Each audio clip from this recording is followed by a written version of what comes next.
Life में अक्सर लोग पैसे देखकर इम्प्रेस हो जाते हैं, लेकिन ट्रस्ट, डिपेंडेंसी ये सब वो पैसा देखकर नहीं करते हैं। ये एक बहुत ही साइलेंट बट पावरफुल स्ट्रक्चर है जो स्कूल्स कॉलेजेस में कभी डिस्कस नहीं करते और बिजनेस वर्ल्ड में भी कभी ओपनली डिस्कस नहीं होता है।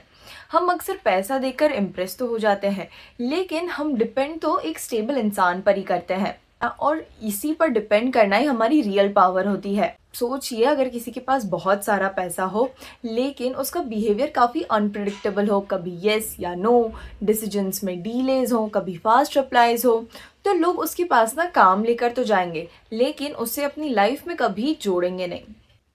वेयर अगर किसी के पास मॉडरेट पैसा हो लेकिन उसका बिहेवियर प्रिडिक्टेबल हो और वो डिसीजन मेकिंग में अच्छा हो, रिस्पॉन्सिबल भी हो, तो लोग उस पर रिलाई करना शुरू हो जाते हैं और यही रियल पावर होता है। और ये सिर्फ पर्सनल लाइफ में ही काम नहीं आता है, ये बिजनेस में, ओईएम रिलेशनशिप्स में और वेंडर सिलेक्शन में भी काम आता है। स्टेबिलिटी पैसे से ज़्यादा वेट रखती है। क्यों? क्योंकि पैसा होता है एक स्नैपशॉट और स्टेबिलिटी एक पैटर्न होता है, एंड हमारा ह्यूमन ब्रेन पैटर्न पर ज़्यादा ट्रस्ट करता है रैदर देन अ स्नैपशॉट। इसलिए लोग पैसे वालों को एडमायर तो बहुत करते हैं, लेकिन वो किसी स्टेबल इंसान के साथ ही अपना फ्यूचर प्लान करते हैं। और फ्यूचर प्लानिंग यही रियल लाइफ की करेंसी होती है। स्टेबिलिटी का मतलब बोरिंग होना नहीं होता है, जबकि उसका मतलब होता है इमोशनल, डिसीजन और एथिक्स में प्रिडिक्टेबल होना। मतलब लोग जानते हैं कि ये इंसान पैनिक में गलत डिसीजंस नहीं लेगा, प्रेशर में चीप कॉम्प्रोमाइजेस नहीं करेगा, तो और सक्सेस के टाइम पर ओवर प्रॉमिस भी नहीं करेगा। इसी से लोग अटैच होते हैं। वर्ल्ड एग्जाम्पल ही ले लो। कॉर्पोरेट वर्ल्ड में बड़ा प्रोजेक्ट किसे दिया जाता है? वो जो सबसे स्मार्ट है, या जिसकी सबसे फ्लैशी पर्सनालिटी है, या फिर जो एक रिच बैकग्राउंड से आता है? बिल्कुल नहीं, उसे दिया जाता है जो एकदम स्टेबल होता है। क्योंकि बिजनेस को चाहिए, क्योंकि कॉर्पोरेट वर्ल्ड को चाहिए प्रिडिक्टेबल रिजल्ट्स, जो कि एक स्टेबल इंसान के पास होते हैं। एंड एक बहुत ही हार्श ट्रूथ है कि लोग पैसे वाले इंसान को एनवी करते हैं एंड स्टेबल इंसान को रिस्पेक्ट करते हैं, और रिस्पेक्ट एनवी से ज़्यादा पावरफुल होती है। अब ये फाइनेंशियल लाइफ से कैसे कनेक्टेड है?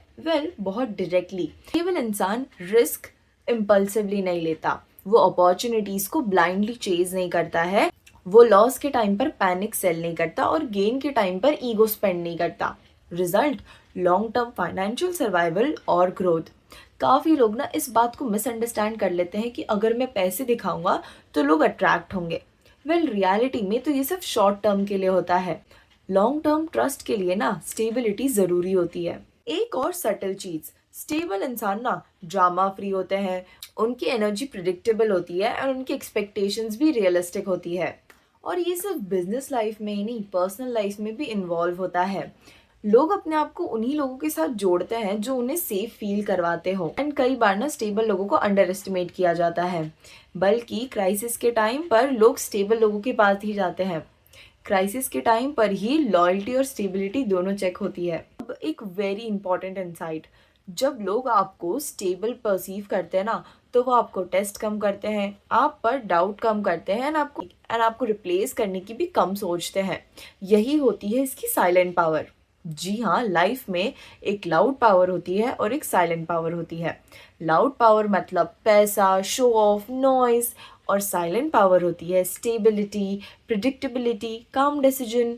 और लॉन्ग टर्म विनर्स ना साइलेंट पावर्स ही यूज करते हैं। अब एक प्रैक्टिकल टेक अवे, अगर आप लाइफ में ना किसी स्ट्रॉन्ग पोजीशन को अचीव करना चाहते हो तो साइलेंट पावर्स को ही यूज करो। स्टेबिलिटी दिखने में तो बोरिंग होती है, लेकिन वो एक्सपेंसिव भी होती है, इसलिए रेयर भी होती है, एंड रेयर चीज़ें ना लॉन्ग टर्म तक वैल्यूएबल होती है। लोग स्टेबिलिटी के पीछे नहीं, सिक्योरिटी के पीछे भागते हैं, एंड सिक्योरिटी का सबसे स्ट्रॉन्ग सिग्नल होता है स्टेबिलिटी।